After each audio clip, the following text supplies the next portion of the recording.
Bonjour et bienvenue dans cette nouvelle vidéo d'anatomie et de physiologie. Je vous propose de découvrir un nouvel organe du corps humain. Aujourd'hui, nous parlerons des amygdales. Avant de commencer, je vous rappelle que l'ensemble de nos vidéos constituent des supports de cours proposés par Edulis Formation. Si vous souhaitez accéder à la formation complète, n'hésitez pas à nous contacter. Les amygdales, bien que petites, sont des organes lymphoïdes essentiels à notre défense immunitaire et à la santé de notre sphère ORL.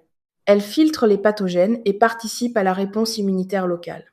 Pour les praticiens du bien, les comprendre permet d'accompagner les infections, les inflammations ou les déséquilibres liés au stress. Situées à l'arrière de la gorge, de part et d'autre du pharynx, les amygdales sont des masses de tissu lymphoïde. Elles forment un anneau protecteur avec les végétations adénoïdes, amygdales nasopharyngées. Leur surface est recouverte de cryptes où les bactéries et virus sont piégés et neutralisés. Leur rôle principal est de filtrer les microbes présents dans l'air et les aliments, déclenchant une réponse immunitaire en cas d'infection. Elles produisent des anticorps et des globules blancs pour combattre les pathogènes.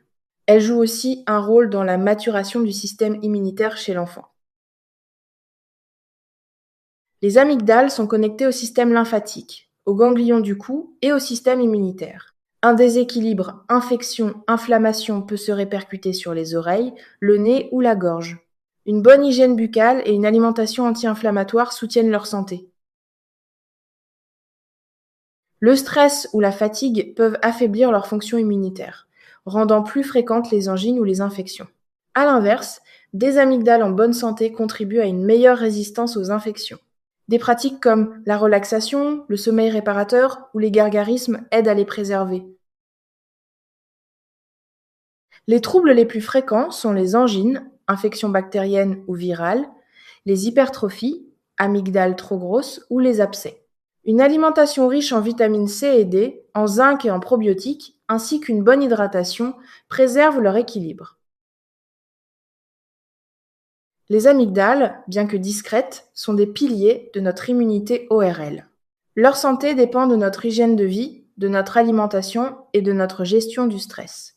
Pour les professionnels du bien, les accompagner, c'est agir sur la résistance aux infections et le confort respiratoire. En adoptant des habitudes douces et préventives, on cultive un bien, être durable. C'est tout pour aujourd'hui sur ce thème. J'espère que cette vidéo vous a plu et vous a aidé à mieux comprendre l'anatomie.